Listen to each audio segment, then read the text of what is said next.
Hello, ghouls, and welcome to Brave the Basement. I'm your host, Ghoul the Rules. I'm your co-host, Black One Jack 2. If you enjoy getting a little scared, ghost stories, haunted houses, a believer in the supernatural, or maybe even a skeptic wanting to look at things from a different perspective, then this is the show for you. Today's episode is sponsored by Ed's Barbershop. Ed's Barbershop is located at 210 Lane Street, North Judson, Indiana. So if you enjoy getting your hair cut from a hometown barber with that old-fashioned feel, dial 574-896-3344 and schedule your appointment today. Hey, Blackjack, how's it going? I'm feeling absolutely fantastic to be here. I'm doing good. How are you? What's today's topic? As always, I don't have a clue. Well, I am doing great. And today we will be talking about the haunted history of Fort Warren. Fort Warren. Yes, but before we get into that, after this episode, Blackjack, there are only two episodes left in season 3. So this would be episode number 58 right now in our complete catalog of episodes. Hard to believe that we've done this 58 times. I know we were talking earlier when we were setting up the studio here. I made a comment. I was like, we've been here 58 times for almost 58 straight weeks.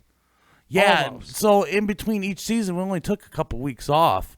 And so we'd do 20 episodes, take 2 weeks off, do 20 episodes, take 2 weeks off. So we are approaching the end of season 3. And like I said before, and I've checked my calendars multiple times, I do believe that episode should fall on January 10th, 2022. And to put that into another perspective for you, we started this podcast in 2020. Wow, it's been a long ride. But let's continue with today's episode with Fort Warren. Fort Warren.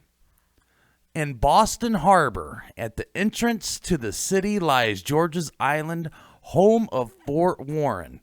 Purchased in 1825 by the city of Boston and given to the U.S. government, Fort Warren would be an important part of American history. With a mission to protect Boston from the enemies by sea, construction on the fort began in 1833 under the supervision of Colonel Sylvanus Thayer.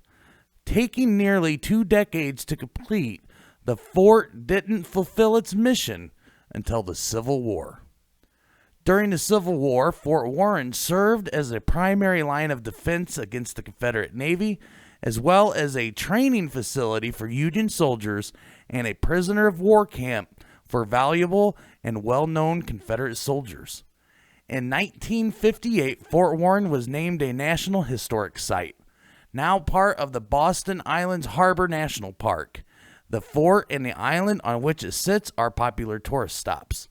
Fort Warren occupies nearly half of the 52 acres that make up George's Island. Not all visitors are there to experience the history of the Civil War. For many, the pool is the darker, haunted history. If you want to go on a ghost tour in Boston area, go here. So that's just a little bit of the history of Fort Warren. And there's a famous ghost in Fort Warren, and I'm going to tell her story. So beginning in 1861, Fort Warren served as a prisoner of war camp throughout the Civil War. Some of the more well-known prisoners included the governor of Kentucky, the mayor of Baltimore, and the vice president of the Confederacy. Fort Warren was one of the more humane prisoners of war camps, without a single shot fired in anger or offense, though with 1,000 prisoners and countless Union soldiers, Fort Warren had its share of deaths. With those deaths come stories of guilt and vengeance and restless spirits. Today, visitors will share stories of mysteries, lights, and sounds, misty figures in the shadows, and the smell of old perfume wafting through the air. It is said if one listens, a harmonica playing an old, sad, and familiar tune can be heard in the distance. Footprints in the snow, the smell of a fired cannon, and a walk around Fort Warren may bring history to life in a terrifying way. As expected, most ghostly figures on the island are appropriately attired in uniforms for either side of the battle. There is one, though, that is not, and may just be Fort Warren's most popular ghost. Clothed in flowing black, she walks the island at night. For generations, she has been seen by soldiers and tourists alike. Melanie Lanier, the Lady in Black. The story of Melanie Lanier begins in 1862 when the young newlywed got word that her husband, a Confederate officer, had been taken prisoner.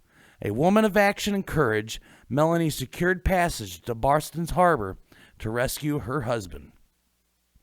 Earning the sympathy of some Union soldiers, Melanie was able to alert her husband to her plan. In the dark of the night, dressed as a man, she rowed alone across a mile of water, armed with a pistol and a pickaxe. Hearing the words of an old Southern song to signal that her husband was ready, Melanie rushed quietly to the dungeon.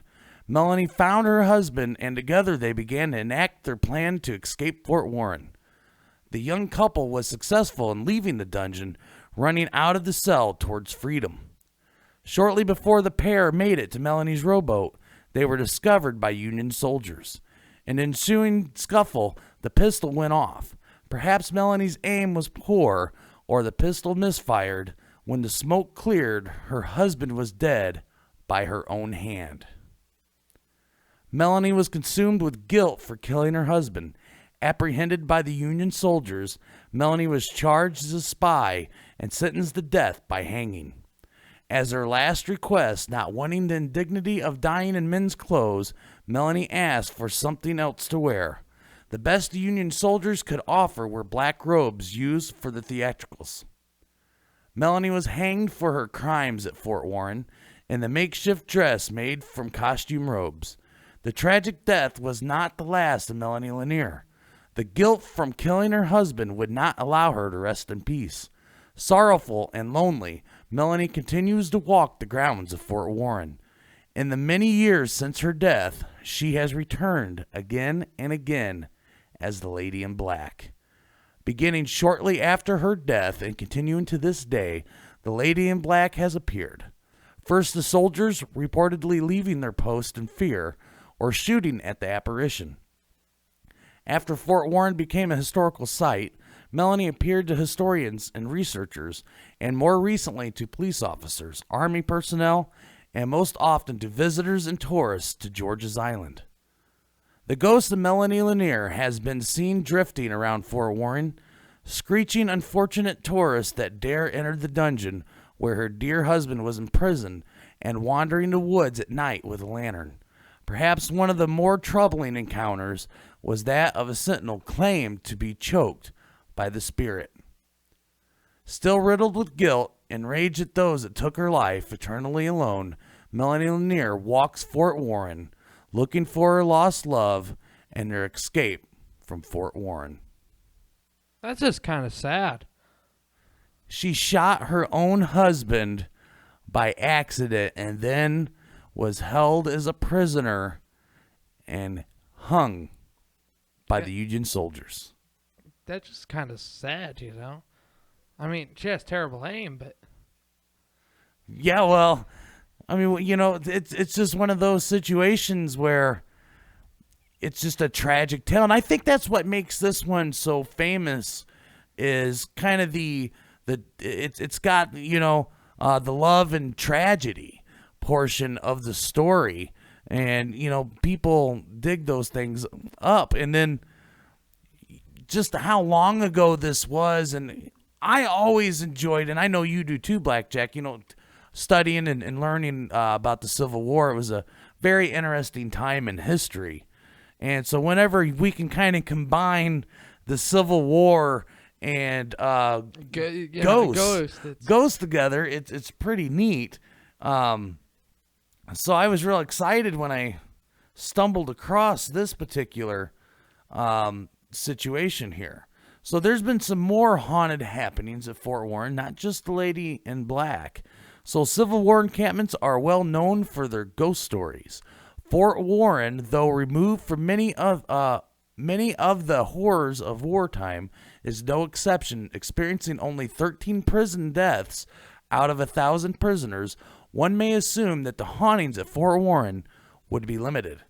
This is not the case. For nearly 200 years, soldiers and civilians alike have shared stories of mysterious and supernatural happenings at Fort Warren.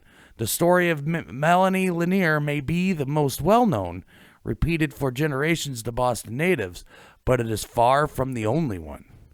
Perhaps even more haunting than Melanie's harrowing tale are the countless reports of nameless spirits, dressed in uniforms of the Union or the Confederacy, spotted through the trees on a misty evening, voices carried by the breeze. These spirits have been seen by many visiting Fort Warren. The stories of these unknown men are left untold. Maybe one has died lonely and ill, another unjustly, charged with the crime he didn't commit. There may be wandering the grounds looking for a lost love, looking for vengeance, or continuing to protect the waterways to Boston, their watch eternal. Perhaps one is the late husband of Melanie Lanier, still waiting to escape with his bride while he still searches for him. When walking the grounds of Fort Warren, touring the buildings and the dungeons, the sights and the sounds of history are everywhere. When it is still, in the distance, the shouts of troops, the sounds of cannons ring through the air. You can smell the gunpowder and the wood smoke. In the woods, there is a sound of a woman weeping, mourning loss, and a rescue attempt so brave at inception taking a deadly turn. An impressive structure, painstakingly built and utilized by the U.S. military for nearly 100 years, there is much history behind the walls of Fort Warren.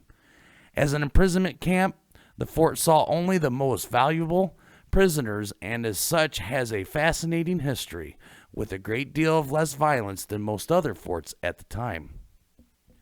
The simple and verified history of Fort Warren is admirable. The haunted history is palpable. In the words of the guides, the touch of the stone, and the sound of the harmonica in the wind, you can feel the history and the presence of those who have come before. If you find yourself on George's Island, visit Fort Warren, have a picnic, soak in the history, and keep an eye on the shadows in the woods. You know, I was thinking, and you read a line, something like, "You can feel the presence." And I was thinking, you know, I don't know, have we covered Gettysburg?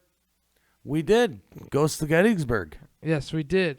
And it reminded me of Gettysburg because, you know, we both been there before, and, you know, Gettysburg was such a big battle. It was a 3-day battle. There was so much, there's death and carnage all over. You can just feel that presence, you know, that dark presence, and you just feel it. You know what I mean? I do, Blackjack, and, you know, I've been to Gettysburg twice. I think you've been there once. Yes. Excuse me, I had to cough there. And, you know, it is different, and not only because all the lives that were just taken in a matter of 3 days at Gettysburg, in the historical significance of Gettysburg, is just very awe-striking to be there. Fort Warren, I would love to go to Fort Warren. That's in Boston. Right? That's in Boston. Like Boston, like downtown Boston, or are we?